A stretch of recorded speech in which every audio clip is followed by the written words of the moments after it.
Alright guys, as the new X-Men movie is coming out, we thought it'd be time to bring you the 7 things that we didn't know about the X-Men while we were writing our latest Days to the Future Past script.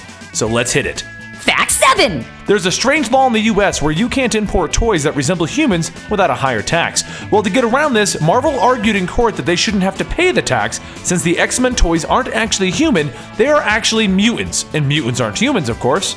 Oddly enough, this argument worked, so they can now import all their X-Men toys without the higher tax rate. Fact 6! In 2003, Marvel intended to release a 5-issue miniseries entitled Die Another Day, in which Princess Diana of Wales would return to life as a mutant with superpowers. Shockingly and surprisingly, it was cancelled after the poor press they received from the idea. But that is definitely something that I would have been totally interested in and purchased, and it was definitely not in poor taste. Right guys, don't you agree with me? Fact 5! Beast wasn't originally a blue beast. He started originally as a man with enlarged feet and hands, super strength, and the ability to grapple with his feet like a monkey. The fur and animal feature started when he made a serum to give people mutant powers temporarily, and he tested it on himself. But then he failed to give himself the antidote in time, so he got stuck with this animal-like appearance. Then, thanks to the mutant Sage, he was pushed into his secondary mutation that has led to his current appearance of looking like a big blue cat. Fact 4! Originally, the X-Men was a comic about Cyclops, Marvel Girl, Angel, Beast, and Iceman, and it was all about them learning to use their powers in this school for gifted individuals. But that's changed a lot over the years, hasn't it? And to make it more interesting, if you haven't been to a comic book store recently, the original team has been brought back to the current time period to fix an issue with the current Cyclops, and they've ended up sticking around.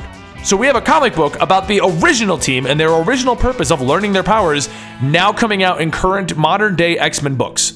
Okay, just to make things more confusing with this time travel crap. Fact 3! The X-Men are host to the first gay wedding in comic books.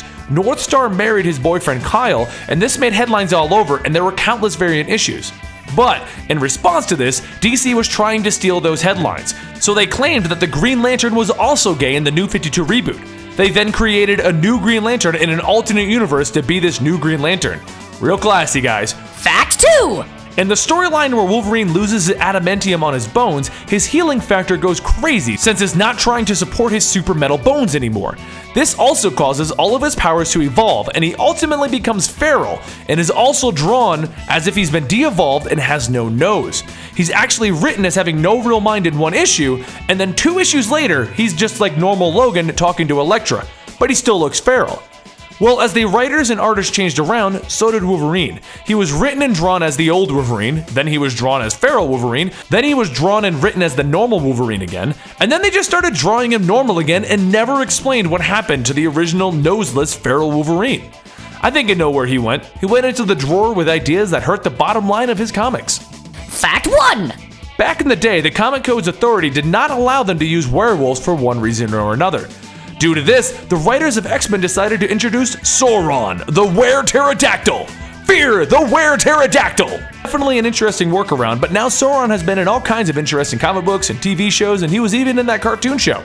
Is there any interesting facts about the X-Men that we may have missed out on? Is there anything that you would like to fill us in on? We'll just make a 7 things about X-Men that we didn't know and you told us about video. Thank you for joining me, and I'll see you guys next time here at Comicstorian.